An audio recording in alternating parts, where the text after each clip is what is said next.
स्वागत है दोस्तों आपका स्किल दोस्त में। मैं हूं तारिक। और जैसा कि हम कलेक्शन की ऑलरेडी सीरीज़ बना रहे हैं, कलेक्शन की ऑलरेडी वीडियोस हमने अपलोड कर दी हैं। तो अभी अभी तक आपने पिछली वीडियोस नहीं देखी हैं तो आप हमारी कलेक्शन की जो प्लेलिस्ट है उसमें जाके पिछली वीडियोस देख सकते हैं।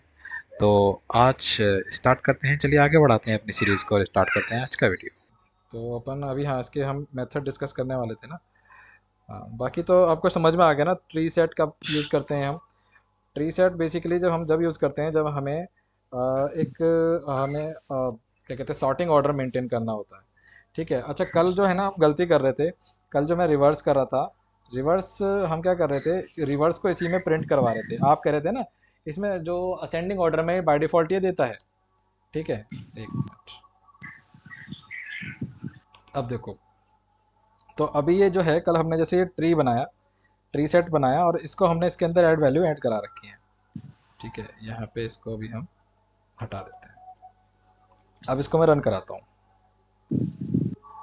ठीक है, रन कराया तो ये क्या कर रहा है, असेंडिंग ऑर्डर में दे रहा है 12:30। अब हमें चाहिए, हम चाहते हैं कि ये वाला जो ऑर्डर है डिसेंडिंग में हो जाए। तो एक हमारा जैसे कलेक्शन होता है, ऐसे ही कलेक्शंस क्लास होती है, कलेक्शन इंटरफेस होता है, कलेक्शंस क्लास होती है। तो इसके अंदर होता है रिवर्स करके। ठीक है, रिवर्स हमारा जो होता है, रिवर्स मेथड होता है, वो क्या करता है, किसी भी उसको रिवर्स कर देता है। ठीक है। अच्छा, लिस्ट को रिवर्स करता है ना। हाँ ठीक है, इसी वजह से दिक्कत आ रही थी ये। इस ट्री सेट को रिवर्स नहीं करेगा, लिस्ट को रिवर्स करेगा। तो हमने क्या किया, हमने पहले तो इसे प्रिंट करा लिया था, नॉर्मल था। हमने क्या किया, इसको, ये जो पूरा का पूरा ट्री है, इसको उठा के हमने कहाँ रख दिया, इसके कंस्ट्रक्टर में रख दिया, एरे लिस्ट के। तो ये एरे लिस्ट बन गया। अब ये वाला जो है ये एरे लिस्ट बन गया।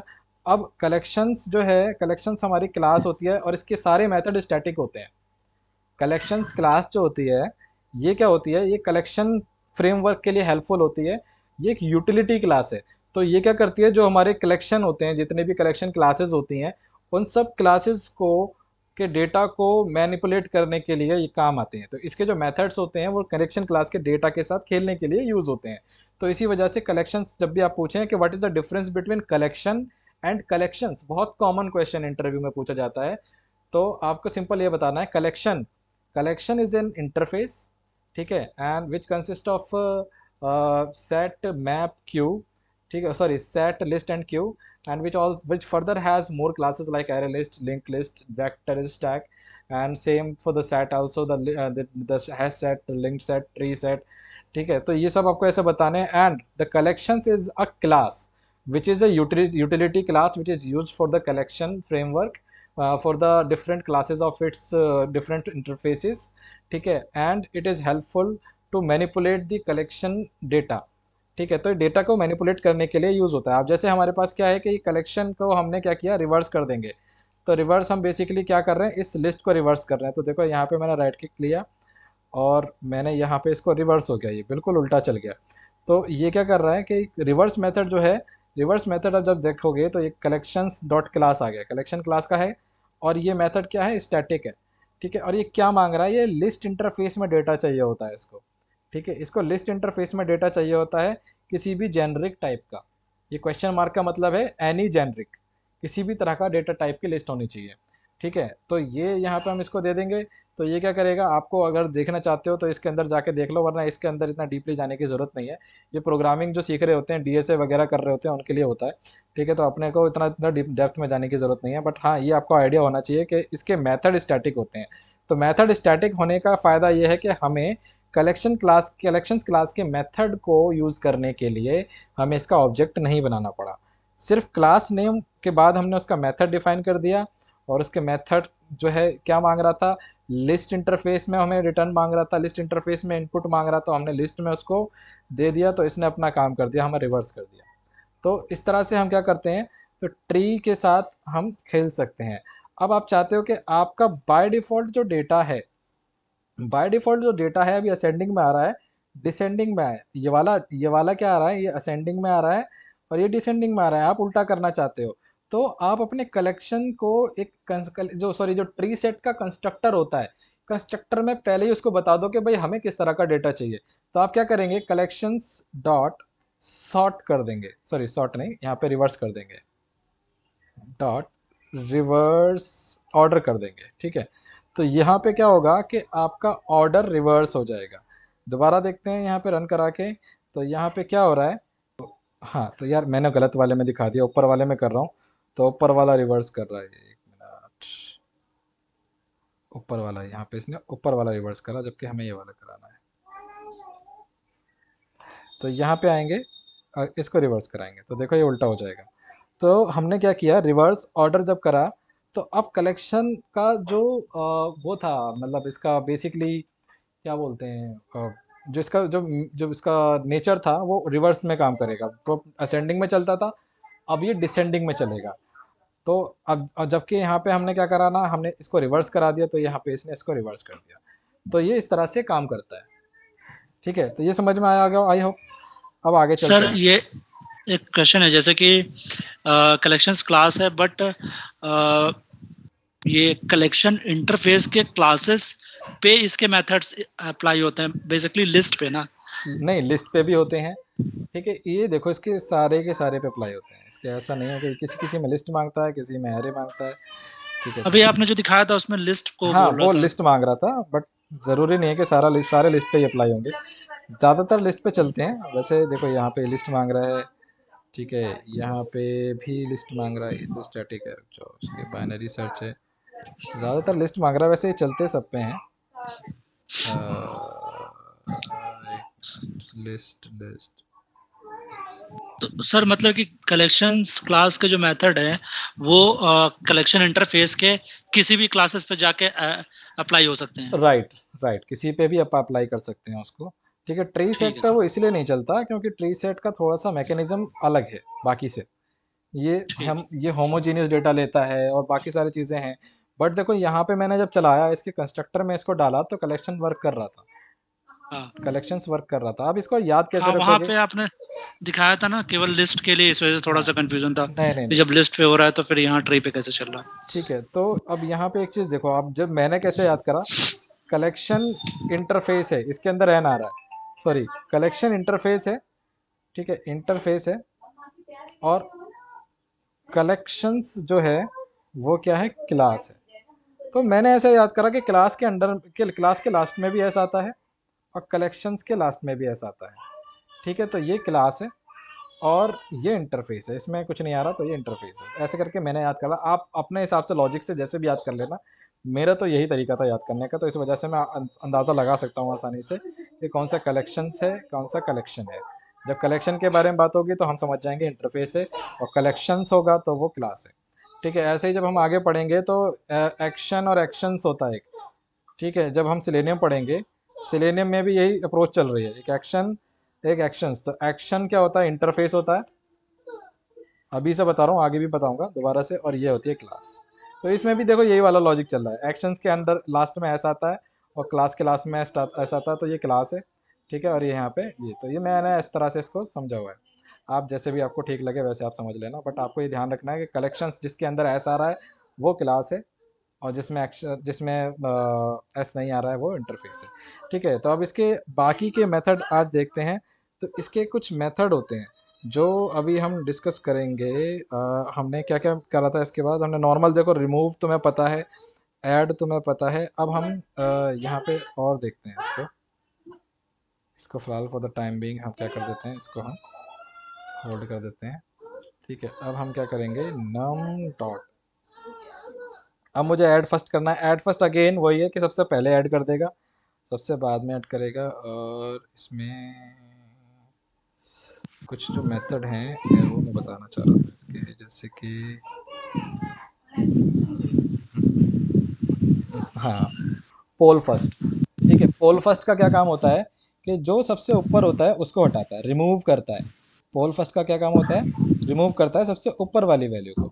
ठीक है, तो देखो जब मैंने पोल फर्स्ट किया है, एस वाई एस ओ करूँगा, और मैं इसको जब नम प्रिंट कराऊंगा, तो ये देखो पहली वाली वैल्यू जो होगी उसको पोल फर्स्ट जो होगा उसको रिमूव कर देगा। ठीक है, तो इसमें जो सबसे पहली वैल्यू जो आई थी नम के अंदर, अब यहाँ पे ये थोड़ा गड़बड़ देगा, है ना। देखो कोई वैल्यू रिमूव तो हुई है, 67, हाँ देखो 67 थी यहाँ पे, और यहाँ पे इसने पोल फर्स्ट जब मैंने करा तो पहली वैल्यू उड़ा दी इसने। ठीक है, इसी तरह से अगर मैं करता हूँ पोल फर्स्ट की जगह पे पोल नम डॉट पोल पोल लास्ट। ठीक है, तो नम डॉट पोल लास्ट करूंगा तो मैं देखो यहाँ पे क्या होगा कि यहाँ पे लास्ट वैल्यू हटा रहा है, 12 हटा दिया इसने। तो इस तरह से पोल फर्स्ट एंड पोल लास्ट काम करता है। इसके अलावा आप अगर ये चेक करना चाहते हैं, इसके अलावा जैसे आप एक होता है नम डॉट, और एक होता है इसके अंदर लोअर।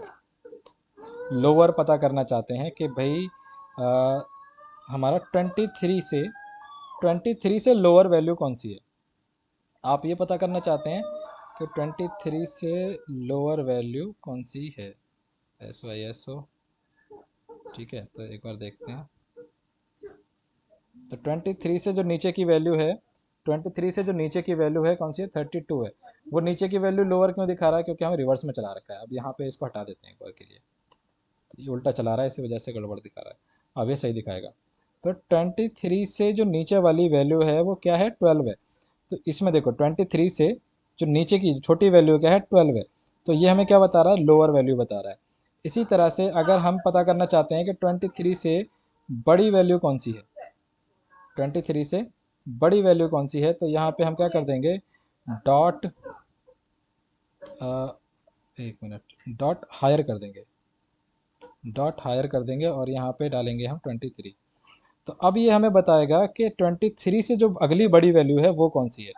तो ये अगली और पिछली वैल्यू बताता है, यानी कि मुझे पता करना है कि 67 से हायर वैल्यू कौन सी है। तो 67 के बाद कोई तो हायर वैल्यू है नहीं, तो ये क्या करेगा, ये नल बताएगा, ये कोई वैल्यू है ही नहीं, इसी वजह से नल बता रहा है। अगर मैं कहता हूँ कि 67 से ना, 67 की जगह पे 33 डाल देता हूँ कि 33 से बड़ी वैल्यू कौन सी है, तो वो क्या बता रहा है, 67। अब देखो मैं थोड़ा सा कन्फ्यूजन क्रिएट करने वाला हूँ। अब इसके अलावा एक और होता है, इसके अलावा जो नेक्स्ट वाला होता है कि नम डॉट, एक होता है सीलिंग। ठीक है, एक होता है सीलिंग। सीलिंग क्या करेगा, सीलिंग हमें बताएगा कि अब जैसे मैंने सीलिंग में डाला 33, है ना। सीलिंग क्या करेगा, सीलिंग 33 में 33 को ही बताएगा कि 33 जो है सीलिंग है। अब यहाँ पे 33 अब ना डाल के मैं क्या करता हूँ, यहाँ पे डाल देता हूँ 34। तो 34 क्या करेगा, अब सीलिंग का क्या काम होगा कि 33 से जो बड़ी वैल्यू, 34 से जो अगली बड़ी वैल्यू होगी उस पे जाएगा। तो यहाँ पे आ जाएंगे, तो ये देखो 34 से बड़ी वैल्यू बता रहा है। थोड़ा सा माइनर डिफरेंस है, देखो अब इसको रन करते हैं और इसको देखते हैं। तो थोड़ा सा मैं यहाँ पे इसको डिफाइन कर देता हूँ, तो आपको यहाँ पे दिख जाएगा।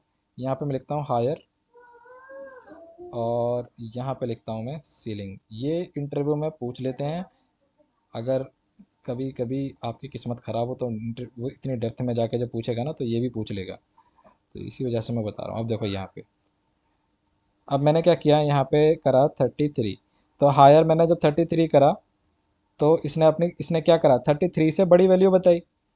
अगर मैं यहाँ पे कर देता हूँ 33, यहाँ पे और यहाँ पे, एक मिनट, यहाँ पे 34 कर देता हूँ हायर में। अब देखो ये क्या बताएगा। तो हायर ने 33 में क्या क्या बताया कि इसने 34, इसने भी सेम वैल्यू बताई हमें, 34 बताई। और अगर यहाँ पे मैंने कर दिया 33, दोनों में 33 करता हूँ। तो देखो इसमें आप समझने वाली बात यह है कि जो हायर मेथड होता है वो अपने बाद की वैल्यू को काउंट करता है, और जो सीलिंग मेथड होता है, सीलिंग मेथड अगर ये वाली वैल्यू जो इसको हम जिसमें हम इंक्लूड सीलिंग लगा, करेगा सर। हाँ वो अपने आप को भी इंक्लूड करेगा। ठीक है, तो देखो यहाँ पे इसका आंसर, सीलिंग का आंसर आएगा 33, और वो 33 से ग्रेटर देन वैल्यू बताएगा। तो देखो सीलिंग ने सीलिंग ने क्योंकि 33 इस सीरीज के अंदर अवेलेबल थी, तो इसकी वजह से इसने इसको गेट कर लिया। क्योंकि अब हायर में क्या था कि हायर में 33 वैल्यू थी, बट हायर की क्या है, वो अपने के बाद वाली वैल्यू को कंसीडर करता है। तो ये फ़र्क है इसी के अंदर। इसी का रिवर्स होता है, सीलिंग का होता है, रिवर्स काम करता है इसी का फ्लोर। ठीक है, यहाँ पे आते हैं, SYSO। ठीक है, तो यहाँ पे हम करेंगे floor plus num dot floor. Floor बिल्कुल उल्टा चलेगा। ये क्या करेगा, अब जैसे मैंने यहाँ पे डाला 23, एक मिनट, 23, 23 डाला, तो अब ये क्या करेगा, फ्लोर वैल्यू बताएगा कि 23 इसके अंदर ऑलरेडी अवेलेबल है, तो इसी वजह से उसको कंसीडर कर रहा है। अब मैं 22 डालूंगा तो 22 से जो छोटी वैल्यू होगी उसको बताएगा। तो किस पे आ गया, 12 पे आ गया। 23 से जो छोटी वैल्यू थी 12 थी, इसने उसको बताया। अभी कॉन्सेप्ट समझ में आया आपको। इसी तरह से लोअर होता है। लोअर और फ्लोर लगभग एक जैसे होते हैं, बस फर्क इतना ही होता है कि अगर वो वैल्यू जिसको हम फ्लोर कर रहे हैं अगर वो उसके अंदर है तो वो उसको लेगा, जबकि लोअर में उससे नीचे वाली वैल्यू पे जाएगा। तो बस इतना फर्क होता है लोअर के अंदर और फ्लोर के अंदर। ये समझ में आया या नहीं आया? ये दोबारा किसी और एग्जांपल से समझाओ इसको। सर फ्लोर और सीलिंग में ये है कि दोनों इंक्लूड करेंगे। हाँ, देखो, फ्लोर क्या कर रहा है, ये दोनों एक दूसरे से बिल्कुल मतलब लगभग मिलते जुलते हैं। पर थोड़ा सा फर्क ये है कि ये कह लो कि वो अपने ऊपर नहीं देखता, मतलब वो अपने गिरेबान में नहीं झांकता। एक सिंपल से रियल लाइफ एग्जांपल में आते हैं। तो हायर और लोअर क्या है, वो अपने गिरेबान में नहीं झांकते, वो दूसरे के घर में झांकते हैं। जबकि फ्लोर और सीलिंग क्या है, वो अपने आप को भी लेके चलते हैं, उसके बाद वो दूसरे को कंसिडर करते हैं। तो अब इसके अंदर क्या है Got it. कि हाँ, इसमें क्या हो रहा है कि 23 वैल्यू, सबसे पहले 23 वैल्यू, अब लोअर के बात करते हैं। तो लोअर में हमने चेक करना है कि 23 वैल्यू हमने इसको पास कराई। तो 23 वैल्यू इसके अंदर थी, पर ये इसको कंसीडर ही नहीं कर रहा। अभी इससे नीचे की वैल्यू पे देखेगा। यहाँ तक ये ले लिया कि यहाँ तक तो है, बट इसके नीचे की वैल्यू देखेगा। हालांकि यही चीज़ अगर हम फ्लोर पे करेंगे, फ्लोर पे 23 डालेंगे, तो वो इससे वो शुरुआत करेगा। तो वो अगर ये वैल्यू अवेलेबल होगी तो वो इसी को लेगा। अगर ये वैल्यू अवेलेबल नहीं होगी, यानी कि, तो फिर वो इससे नीचे वाली वैल्यू पे जाएगा। अब जैसे यहाँ 22 डालता हूँ मैं, तो 22 बेसिकली क्या है, वो यहाँ पे अवेलेबल नहीं है तो वो नीचे चला गया। बस ये फ़र्क है। तो यानी कि सेम वैल्यू अगर अवेलेबल है, सेम वैल्यू अगर अवेलेबल है, तो वो इसको लेगा फ्लोर के अंदर और सीलिंग के अंदर। और हायर और लोअर में अगर वो सेम वैल्यू अवेलेबल है तो वो उसको नहीं लेगा। वो या तो उससे ऊपर की वैल्यू देखेगा अगर हायर में जा रहा है, और लोअर में जा रहा है तो उससे नीचे की वैल्यू पे जाएगा। ठीक है, तो ये फ़र्क होता है फ्लोर के अंदर और सीलिंग के अंदर। ठीक है।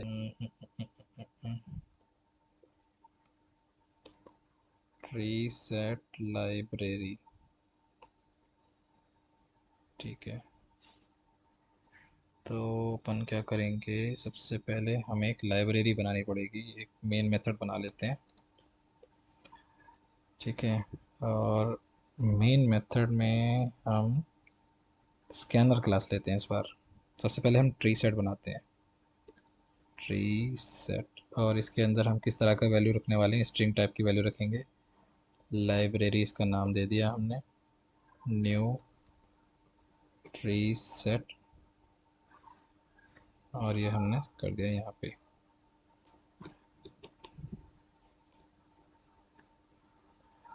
अब अपन क्या करेंगे, अब हम स्कैनर क्लास बनाएंगे, scanner S C equal new scanner और system dot in, package import कर लिया। अब हम इसके अंदर एक लूप चलाना पड़ेगा। एक लूप चलाते हैं और उसके अंदर हम कंडीशन डालेंगे। तो अभी फ़िलहाल के लिए हम इसको ट्रू ही रहने देते हैं लूप को। ठीक है, लूप हमारा ट्रू है। अब पहली चीज़ हम इसके अंदर, चीज़ें हम इसके अंदर डिफ़ाइन करते हैं। सबसे पहले हम क्या करेंगे, इसका नाम डाल देते हैं, लाइब्रेरी मैनेजमेंट सिस्टम हमने डाल दिया इसका नाम। ठीक है, तो ये लाइब्रेरी बन गई। अब यहाँ पे हम क्या करेंगे, यहाँ पे एक अगला वो हम उसके अंदर, मतलब पहले हम इसको इंस्ट्रक्शन दे रहे हैं कि ऐड अ बुक। ठीक है, सबसे पहले हम बुक ऐड करेंगे, उसके बाद हम क्या करेंगे, रिमूव करेंगे बुक को। ठीक है, तो रिमूव करेंगे पहले। ये हम इसके अंदर पहले ही इंस्ट्रक्शन दे रहे हैं, ऐड कर ली फिर रिमूव कर ली।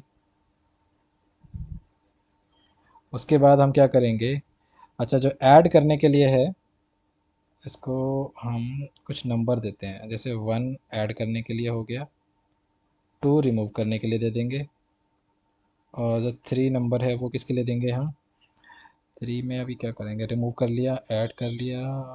और हाँ, ये भी कर सकते हैं कि जो बुक हम ऐड करा रहे हैं कि वो एग्जिस्ट करती है नहीं है। तो check if a book exist और नॉट। ठीक है, ये हम इसको पहले इसमें बता रहे हैं कि किस नंबर से क्या होगा, जो भी प्रोग्राम रन करेगा तो उसको नंबर प्रेस करने हैं इन कंडीशंस के हिसाब से। चौथी कंडीशन ये है कि अगर हमें इसके अंदर हाँ, स्कैनर में हमने ये तो लिया ही नहीं। हाँ, नहीं, अच्छा, अंदर स्कैनर ले लेंगे। हाँ, स्कैनर हमने यहाँ पे ले लिया है। अब चौथी कंडीशन डालते हैं इसमें। जितनी भी बुक हैं सारी दिखाओ, डिस्प्ले ऑल बुक्स। ठीक है, फिलहाल इतना ही करते हैं, इसके बाद और चीज़ आप ऐड कर, मैं बाकी टास्क आपको दूंगा करने के लिए। तो ठीक है, यहाँ पे हम क्या करेंगे, इंटीजर बनाते हैं, उसका नाम रख लेते हैं चॉइस। और हम स्कैनर जो हमने बनाया था S C dot next int करेंगे, नेक्स्ट इंट करेंगे, एक मिनट। हाँ, और इसमें हम चॉइस लेंगे उसकी। तो यहाँ पे जो भी चॉइस होगा वो यहाँ पे सिलेक्ट करेगा। तो SYSO, और यहाँ पे लेंगे प्लीज़ एंटर योर चॉइस। ठीक है, चॉइस यहाँ पे उसको एंटर करनी पड़ेगी। अब जैसे ही वो चॉइस एंटर करेगा, तो अब यहाँ पे हम क्या करेंगे, स्विच स्टेटमेंट लगा देंगे। यहाँ पे स्विच स्टेटमेंट हमने लगा दिया। स्विच में जो भी चॉइस होगी वो हम एग्जीक्यूट कराएंगे। तो सबसे पहले केस अब यहाँ पर डालते हैं। तो पहला केस आएगा स्विच का, केस 1। अगर 1 वो इनपुट कराता है, 1 पे क्या करना था हमें, ऐड अ बुक। तो 1 पे हमें बुक को ऐड करना था। तो अब हम क्या करेंगे कि 1 पे हम यहाँ पे बुक को ऐड करवाएंगे। तो सबसे पहले SYSO, और यहाँ पे लिखेंगे enter book name to add. जो भी आपको बुक नेम ऐड करानी है वो बुक नेम आप एंटर करो। ठीक है, अब क्या करेंगे, C dot next, next line करके होता है ना, तो इसमें हम क्या करेंगे, जो भी बुक होगी वो यहाँ पे स्ट्रिंग में उसको होल्ड करा लेंगे, जो भी बुक होगी टू ऐड। तो ये जो बुक आ गई, यहाँ पे हमने उसको ऐड करा लिया। ठीक है, तो ये हो गया हमारा, यहाँ पे बुक की वैल्यू स्ट्रिंग के अंदर आ चुकी है। अब हमने ऑलरेडी ऊपर लाइब्रेरी के नाम का ट्री सेट बनाया हुआ है। तो लाइब्रेरी डॉट, अब क्या करेंगे, लाइब्रेरी डॉट ऐड करेंगे, और बुक टू ऐड में जो भी बुक हमने दी है उसको ऐड करेंगे। ठीक है, और लास्ट में हम क्या करेंगे, प्रिंट करा लेंगे मैसेज कि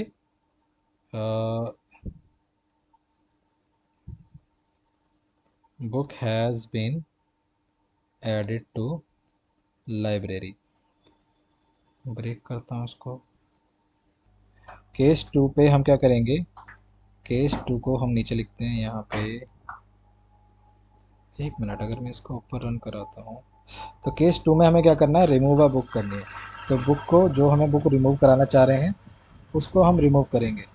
ठीक है, तो यहाँ पे लिखेंगे SYSO enter a book name to remove. तो जो भी बुक हमें रिमूव करनी है उसको रिमूव करेंगे, और यहाँ पे हम क्या करेंगे, वही करेंगे अपना SC डॉट नेक्स्ट लाइन। तो बुक का नाम हमें यहाँ मिल जाएगा, इसको हम स्टोर करा लेंगे एक स्ट्रिंग में, और इसको लिखेंगे बुक टू रिमूव। तो ये बुक रिमूव हो जाएगी यहाँ पे। ठीक है, तो बुक रिमूव करने के लिए हम क्या करेंगे, वो जो बुक होगी उसको हम यहाँ पे रिमूव कराएंगे। तो कैसे कराएंगे, हाँ,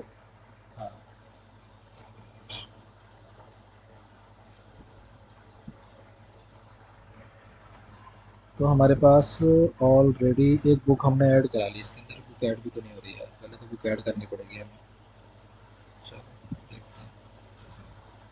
पहले कंडीशन लगाते हैं इफ़, ठीक है, लाइब्रेरी,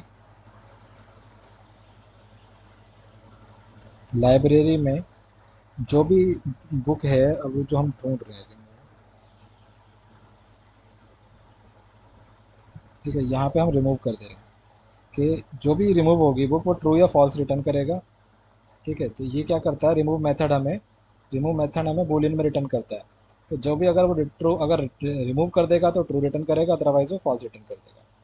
तो रिमूव करेगा तो यहाँ पे हम क्या लिख देंगे, रिमूव हो जाएगा तो यहाँ लिख देंगे हम कि book has been remove successfully, है ना। तो यहाँ पे लिखेंगे कि SYSO और book to remove plus has been remove successfully, successfully remove हो चुकी है। ठीक है, तो यार ये चलना तो चाहिए, गड़बड़ पता नहीं क्या ही दे रहा है।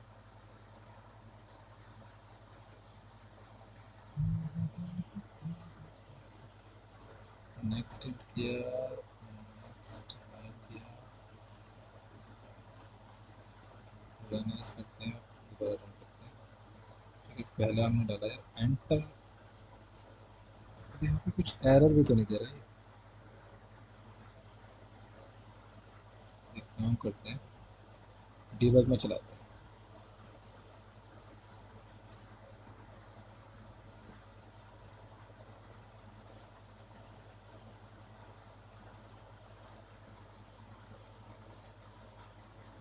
ठीक है, तो यहाँ पे हमने चॉइस दी कि भाई पहली चॉइस पे 1 पे सेलेक्ट करना है। 1 हमने पास करा है, 1 आ गया। अब स्विच के अंदर आ गया ये, स्विच में आया। अब देखो 1 में घुस गया ये। अब ये कह रहा है एंटर बुक नेम। तो यहाँ पे हमने क्या किया, बुक नेम एंटर करवाया। बुक नेम हमने दे दिया ABC। ABC। अब यहाँ पे बुक नेम क्या आना चाहिए, बुक टू ऐड में कुछ नहीं आया। ओहो, बुक नेम में हमने कुछ ऐड नहीं कराया, इसलिए नीचे चले गए। डीबग में तो चल रहा है ये, ठीक है, बट ये वैसे नहीं काम कर रहा। तो ये एक काम करता हूँ, मैं इसको बंद करता हूँ, तो रीस्टार्ट करके देखता हूँ। अच्छा, इसके अंदर ना एक चीज़ प्रॉब्लम ये हो रही थी, हमारा प्रोग्राम तो सही चल रहा था, हम वो ना नेक्स्ट लाइन में नहीं जा रहा था, तो हमें सिर्फ ये करना था, एक ये वाली लाइन ऐड करनी थी। तो देखो ये चलेगा, ये मैंने कोड उस पर भी डाल दिया था। देखो क्योंकि ये वाइल लूप है, ये इनफाइनाइट लूप चल रहा है, ट्रू, ये हमेशा इसको चलाता रहेगा। तो ठीक है, तो हम क्या करेंगे कि यहाँ पे एंटर योर चॉइस, तो हमने क्या डाला, पहला वाला कर लिया कि enter a book name. Book name हमें डालना है, तो बुक नेम हम डालेंगे, इसके अंदर डाल लेते हैं जैसे कि द वायर। मैंने ऐसे करके बुक नेम डाल दिया। ठीक है, तो बुक नेम इसके अंदर में आ चुका है। ठीक है, देखो यहाँ पे आप इसको नीचे करके देखोगे तो यहाँ पे आ रखा है book has been added to the library. ठीक है, अब मैं एक और बुक नेम एंटर करता हूँ इसके अंदर, एक और बुक नेम एंटर कर लिया मैंने। ठीक है, थिंक एंड ग्रो रिच। ठीक है, 2 बुक ऐड हो चुकी हैं इसके अंदर। अब इसके अंदर मुझे चेक करना है कि अब हमने 2 कंडीशन तो कर ली हैं। अब हमें इसके अंदर आगे चलते हैं, बुक रिमूव कराना चाह रहे हैं हम। ठीक है, तो बुक रिमूव कराने के लिए क्या है, दूसरा वाला है। ठीक है, तो हम क्या करेंगे, 2 प्रेस करा हमने, तो एंटर बुक टू रिमूव। अच्छा, एक गड़बड़ और कर रहे हैं हम यहाँ पे, हमने क्या किया है कि ये ना इसी लाइन पे आ रहा है, हमें हमें कर्सर चाहिए नीचे। तो हम क्या करेंगे कि इसको एक, इसी को हम यहाँ पे करवा लेते हैं। तो नेक्स्ट इंट यहाँ पे जब करेंगे तो यहाँ पे, एक मिनट, यहाँ पे करेंगे तो अब ये नीचे आएगा cursor. Book name web enter करने की बोलेगा, और यहाँ पे भी हम करा लेते हैं नीचे। ठीक है, अब चलेगा ये। और इसको अभी हम फ़िलहाल बंद करते हैं, दोबारा रन करेंगे। ठीक है, अब दोबारा से रन करते हैं। ठीक है, तो पहले हम क्या करेंगे, बुक ऐड कराते हैं। तो हम पहले वेब कराए रिच डैड, नहीं नाम लिख लेते हैं, बाद में लिखेंगे पूरा। ओह, मैंने नाम नहीं दिया उसको, मैं कौन सा ले रहा था मैंने। सबसे पहले मैं प्लीज़ एंटर, वो पहले enter a book name, book name मुझे एंटर करना है, तो मैंने डाल दिया रिच डैड। ठीक है, और यहाँ हमने बुक ऐड कर ली। एक मिनट, हाँ, बुक ऐड हो चुकी है हमारी। बुक ऐड होने के बाद अब हम इसको रिमूव करवाएंगे, तो 2 प्रेस करेंगे रिमूव करने के लिए, और रिच डैड करते हैं। ठीक है, तो यहाँ पे क्या कह रहा है ये कि note not found in library, क्यों नहीं, क्योंकि मैंने इंटरनेट जाया इसके अंदर। तो एक काम करते हैं, यहाँ पे कुछ गड़बड़ हो रहा है, पहले वाले में बुक ऐड कर रहा है। अच्छा, नेक्स्ट लाइन जो है यहाँ पे इसको हटाते हैं, अब चलेगा ये। उसमें एंटर भी कंसिडर कर रहा था। तो पहली कंडीशन में बुक हमने ऐड करी रिच डैड, और अब हम इसी को रिमूव कराना चाह रहे हैं, तो 2 प्रेस करेंगे और दोबारा से डालेंगे रिच डैड। तो देखो यहाँ पे rich dad has been remove successfully आ गया लिखा हुआ। ठीक है, अब तीसरा केस हमें क्या करना था तीसरा केस, हमने केस वन ले लिया, केस टू ले लिया, और अब हम तीसरा केस लेते हैं यहाँ पे। तीसरा हमें क्या करना था इसके अंदर, चेक करना था कि बुक एग्जिस्ट करती है या नहीं करती है। Case three. ठीक है, तो हालांकि इसको ज़रूरत होती नहीं है बट फिर भी ले लेते हैं। ठीक है, तो यहाँ पे सिंपल वही करेंगे कि SYSO प्लीज़ एंटर। सर ये जो हम SVSO लिख के फिर पूरा एंटर करके मतलब आ जाता है, वो पूरा लिखने की जरूरत नहीं होती, वो कौन सी की प्रेस करते हैं? एक मिनट अभी बताता हूँ। जब आप SYSO करते हैं ना, SYSO लिख के कंट्रोल के साथ स्पेस दबाएंगे, स्पेस दबाने के बाद वो है आपको स्पेस। हाँ, कंट्रोल स्पेस। अच्छा अच्छा ठीक। तो वो पूरा आपका कमांड ले लेगा। ठीक है, हम्म। तो यहाँ पे हम क्या करेंगे, ये हमसे मांग रहे हैं कि हमें जो है बुक ये वाली आप सर्च करो। ठीक है, तो बुक सर्च करने के लिए हम अगेन वही चेक करेंगे कि कंटेंस मेथड अप्लाई करेंगे।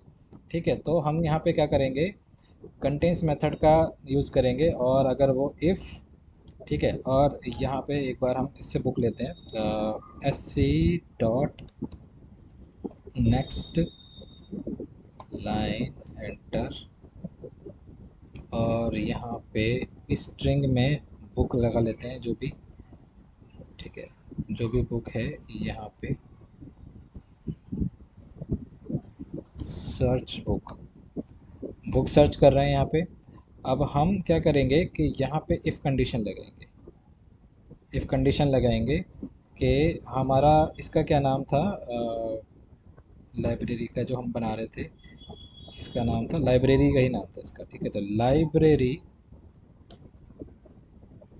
डॉट कंटेंस, कंटेंस क्या, सर्च बुक। ठीक है, तो यहाँ पे प्रिंट कर दे अगर कंटेंस करती है बुक, बुक एग्जिस्ट। हाँ, बुक एग्जिस्ट। ठीक है, या फिर बुक अवेलेबल कर लेते हैं, बुक अवेलेबल, और यहाँ पे डाल देते हैं SYSO और equal to book is unavailable. ठीक है, तो ये हमारी तीसरी कंडीशन हो गई। तो एक बार फिर से रन कराते हैं, अभी देखो ये लूप नहीं चल रहा है, दिक्कत यही होती है इसकी थोड़ी सी। तो यहाँ पे आते हैं। ठीक है, अब मैं बुक यहाँ पे डालता हूँ, पहले मैं बुक डाल देता हूँ रिच डैड। ठीक है, सारे स्मॉल लेटर में डाला है मैंने। अब मुझे तीन चाहिए, तीन पे वो कह रहा है बुक का नाम बताओ, रिच डैड मैंने डाला तो क्या बोल रहा है कि वो बुक अवेलेबल है। ठीक है, अब ये इस तरह से जो है एल्स करूँगा तो इसकी कंडीशन में वहाँ पे चला जाएगा। हमारा लास्ट कहता है डिस्प्ले ऑल बुक। ठीक है, तो केस 4 के अंदर आएगा ये। तो SY, अब 4 जैसे सिलेक्ट करेंगे तो हमें सारी बुक प्रिंट करवा देना है। तो SYSO करेंगे और लाइब्रेरी, तो लाइब्रेरी को हम प्रिंट करा देंगे। तो एक काम करते हैं, फिर दोबारा से इसको रन करवाते हैं। ठीक है, और एक काम और करते हैं कि डिफ़ॉल्ट में हम क्या करेंगे, डिफ़ॉल्ट के अंदर लूप चल रहा है ना ये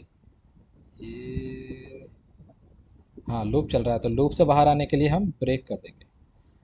ठीक है, डिफ़ॉल्ट में हम ब्रेक कर देते हैं, या फिर कोई भी मतलब वैल्यू डालेंगे तो वो ब्रेक हो जाएगा। ठीक है, तो अब हम क्या करते हैं, एक कमांड और लगाते हैं।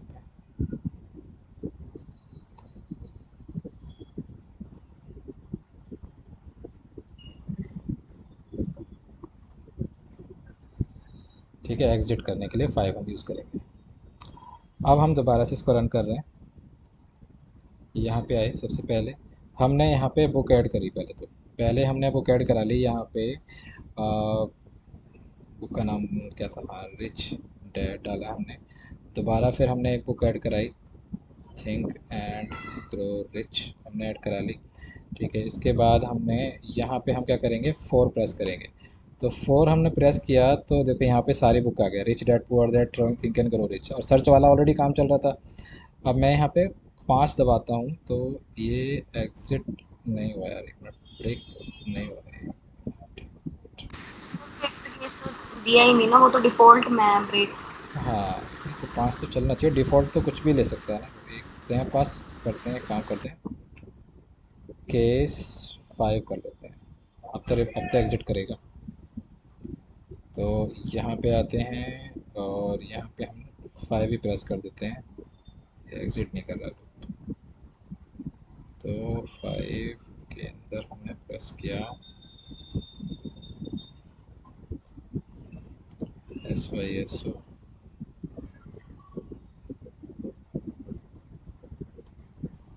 आउट ऑफ ब्रेक तैयार करना चाहिए ये। 1 मिनट, अच्छा ये स्विच वाला ब्रेक कर रहा है ना, ये स्विच से ब्रेक कर रहा है, ये अभी इससे ब्रेक नहीं हो रहा है। ठीक है, तो इससे ब्रेक होने के लिए जब ये यहाँ पे आएगा तो ये ब्रेक करेगा। अच्छा ये स्विच वाले से ब्रेक कर रहा है, अभी ये यहाँ पे अब ब्रेक करेगा। 1 मिनट, तो ये यहाँ पे आ जाएगा, इसका ये यहाँ से चल रहा है ये यहाँ तक, ये नीचे आके अब ब्रेक होगा।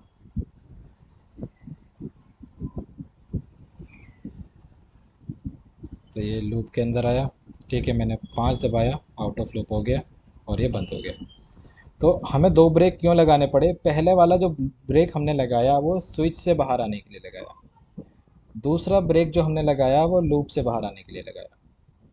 जो हमारा ये वाइल लूप चल रहा था, ये हमने इस वजह से लगाया कि लूप से बाहर आ जाए। तो ये इस तरह से आपका प्रोग्राम ही कंप्लीट हो जाए। तो दोस्तों ये था हमारा आज का वीडियो, और आप अपने सुझाव हमें कमेंट में दे सकते हैं। अच्छा लगा हो तो हमारे चैनल को लाइक कीजिए, हमारे वीडियोस को लाइक कीजिए, सब्सक्राइब कीजिए और शेयर कीजिए। तो मिलते हैं अगले वीडियो में। Thank you for watching.